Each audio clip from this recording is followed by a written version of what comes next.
nós todos sabemos que alguns vão passar, minha persona, também com o colega Hendrik de Vrede, na para, aqui na dilante parlamento, papapia tocante de lo qual está nos preocupação, tocante de informação que o aguardo difundir para condicionar nos muchadão, tocante de homossexualidade, em escola básico, nossa papia também tocante de decisão de Hof, casar-se, tocante de matrimônio homossexual. Basariba nos opinião e nos experiência, tanto minha persona como parlamentário e meu colega Hendrik de Vreden, agora ameaçar.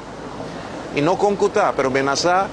para acabar com nossa vida, para quebrar nós. Uma ameaça diretamente na nossa via de e-mail, aí chega dia 13 de dezembro, na minha persona e também em dezembro, na colega Hendrik de Vreden. Me está condenar, me está lamentar, e acto aqui cobarde, contra nossa persona, sendo que nós temos todo direito para expressar e para nos princípios, ponto de vista e nos preocupações do povo que nos expressar, e nós estamos lamentável que de forma aqui, persona não está sostener a decisão de Hof, obviamente, está ameaçando-nos agora aqui, ameaçando-nos diretamente de forma assim abaixo. Porque que não me quer expressar que nenhuma ameaça,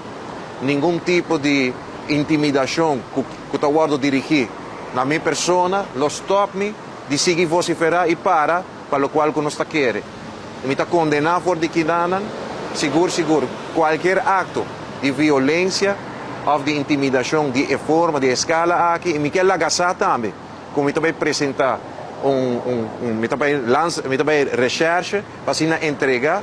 queijo oficial contra a ameaça aqui, contra a minha vida. Para se lançar também com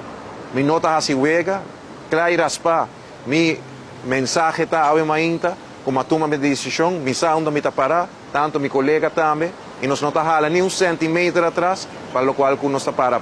ir para o povo e para proteger-nos muito. Seguro, o tema aqui para proteger-nos muito, tem roupa e preocupação para o povo,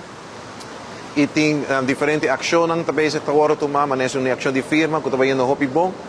e então nós seguimos informar o povo, tocante de essa aqui, para sobre o que quer seguro, nós não por tolerar esse tipo de atitude aqui, esse tipo de ameaça aqui, em contra de nos processos democráticos.